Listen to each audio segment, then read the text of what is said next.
My name is Binky Van Bliderbeek. I am an ex-actor.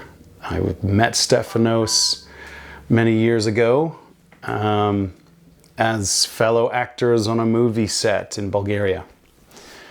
And that's when our friendship started, quite instantaneously.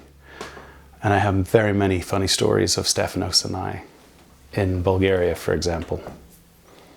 Well, I mean, the obvious impression that he's quite intimidating. He has a very unique look, you know, a very Greek warrior-esque type look, high cheekbones, deep set and blue eyes, and a very intimidating guy, very big and a very strong looking guy. And of course the voice, the deep voice of Stefanos, and he would kind of look at you a little bit, you know, from the side of his eye when I first met him. So we met on a movie set, and he was playing one of the villains in the movie, and I was playing one of the better characters in the film. It wasn't a very good movie, by the way, but it was the best thing about the whole movie was actually meeting Stefanos. It was a Jean-Claude Van Damme film, and we got on famously and started really teaching me how to move and how to fight and how to look on the camera, which was extremely useful for me because I didn't really have much experience in that field, especially in movies. So it was in the first meeting, of course, is him without a shirt on and trying to teach us how to fight for this movie. So that was my first big impression, that he was quite intimidating. And as our friendship blossomed throughout the movie, he was a big cuddly teddy bear. And I think the best thing that really moved our relationship in the right direction was that I'm a conservative. And of course, we all know Stefanos was a big conservative. So we had a lot to talk about. And we were just two allies against a big group of actors that, of course, were completely opposed to our ideology and viewpoints. I think George Bush was the president at the time, so we were defending him at lunchtime and dinner time. And I can tell you, it was so awesome to have Stefanos, who is so, you know, well-read and a great thinker and really formed great discussions and arguments with me, that I could really have a lot of great ammunition taking on these guys. I particularly think that I ruined my career, and I put that down to Stefanos being so vocal, because I finally met a fellow actor who was strong and intimidating looking, who was also a big conservative. So I never really worked after that film, actually. I think the most special thing about Stefanos was he was this amazingly talented and gifted fighter. I had fought, was basically his human punching bag. When I joined his gym, the first open, I was practically his first customer, his first trainee. And it was an amazing experience seeing how totally ruthless that he could be in the gym. I mean, I'm not a small guy. I've played rugby my whole life. I thought I could hold my own. But he really personified that idea very quickly when we were training jiu-jitsu, that a man can kill somebody with his bare hands. He could absolutely destroy me within a few seconds and minutes.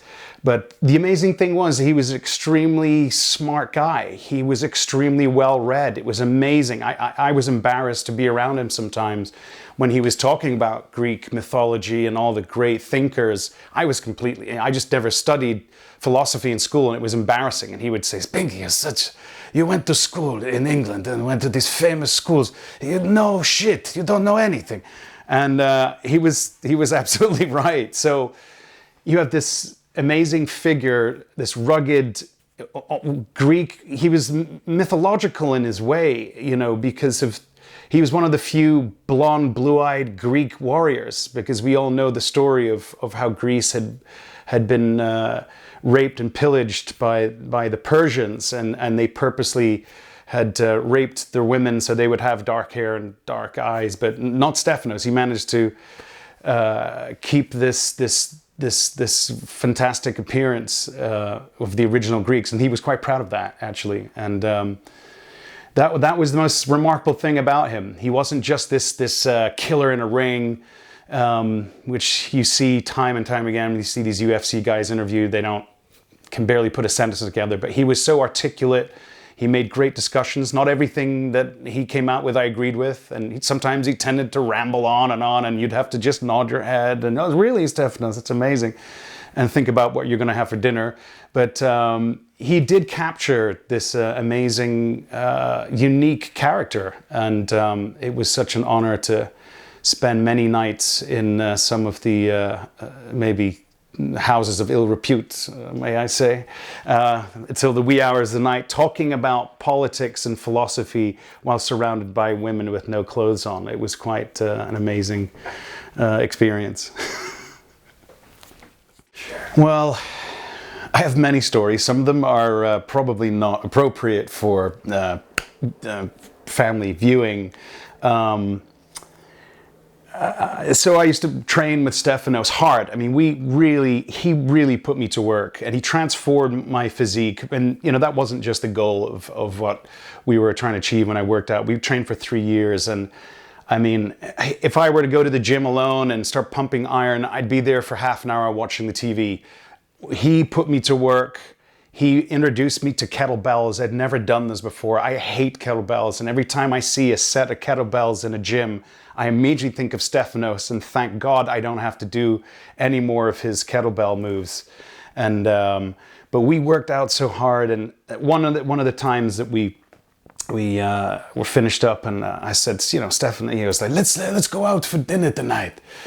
And I said, okay, all right, great. What do you want to eat? Do you want some Italian? You want Mexican? What? He goes, well, let's go out for a steak. And I said, okay, a steak. Okay, great. So shall I meet you at Houston's or Morton's or Boa, new place in Santa Monica? He goes, let's go to Plan B.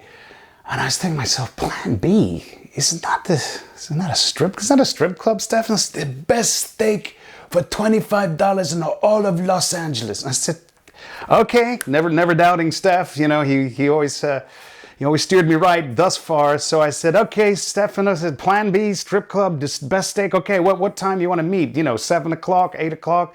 Let's meet at 11 o'clock. Like, Binky, 11 o'clock at night for a steak at a strip club. Oh, okay, this is going to be amusing. So I was single at the time, and I went down to Plan B, and of course there was Stefanos sitting there holding court at a table, and motioned me to come over, and we ordered some steaks. Not thinking that this was going to be a culinary experience. Some steaks came towards us. There were some ladies next to us, and I started trying to manipulate this steak with this knife and fork, and all I can remember is it looked like the bottom sole of Charlie Chaplin's shoe. I mean, it was thin, it was wide, it was curly, it just was not a good looking steak. So I was very distracted. We're in the strip club, there's very beautiful women hanging out. Stefanos would be entertaining the girls, and I actually took a bite of this steak, and all of a sudden, never has happened before, I started choking desperately on this disgusting piece of rotting meat. And I must have turned my neck or something, and I swallowed, and I really started going for it. I was, losing consciousness a little bit, and music was really loud in there, and it was dark. And I looked at Stefanos, and I thought, I got to make the universal, like this. He immediately picked me up like a baby out of like a baby chair, and turned around and gave me the biggest whack you can ever imagine. Just a good old Stefanos whack, bah! With this huge Greek hand. And this piece of steak just flew right out of my mouth and onto the stage or whatever. And eyes are watering, and goes, what the hell are you doing? You're embarrassing me in front of the ladies. Sit down, eat your steak. And I'm like, okay. And I can honestly say that I think at that point that Stefanos actually saved my life, because I think I was a goner if he hadn't noticed that I was choking to death on that disgusting piece of steak. I'll never eat there again. I'm sorry, Plan B, but you don't make a good steak for $25.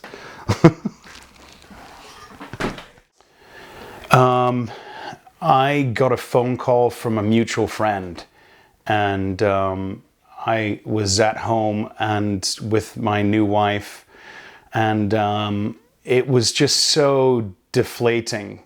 It was a very horrible thing to hear, because I had thought of him being in recovery, and I had seen him only a couple of weeks before, and he didn't look as good as he had. He looked like he'd lost a lot of weight. He didn't have a good color in his face.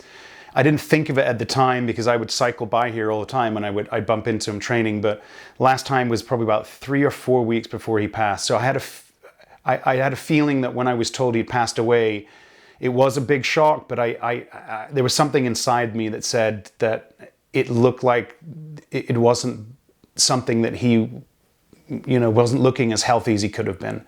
I was there when when I first heard the terrible news 4 years ago, when he had his first cardiac arrest, the stroke, and was there the day after he had his operation. I was told by a Christian that he had only had a 50% chance of making it, and I was there the day afterwards, and it was encouraging to hear that he had been going through rehab. So I was hoping that he would have stuck by it, but he's so stubborn, Stefanos, and he's not one to be coddled or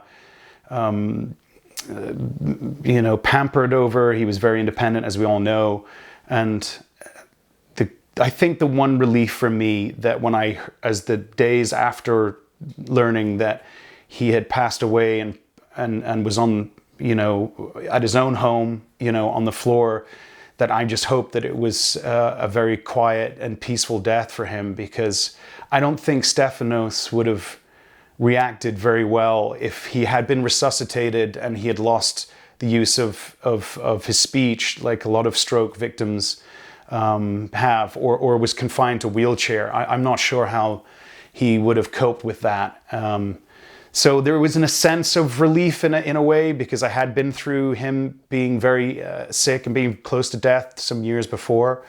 But it was a very devastating news, and it affected me. And I can tell you one thing, and this is not a joke, that night I was sleeping next to my wife, and I woke up, I swear to God, I heard him in my ear go, "Binky," in my ear. And I don't know if that was a dream or whatever, but I heard him say my name, and I shot up and I got out of bed.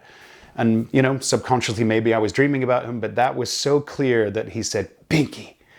And it woke me up, and it was just, it brought me to tears a bit. And, I just felt so bad for his family, and I just wish I had been able to say goodbye.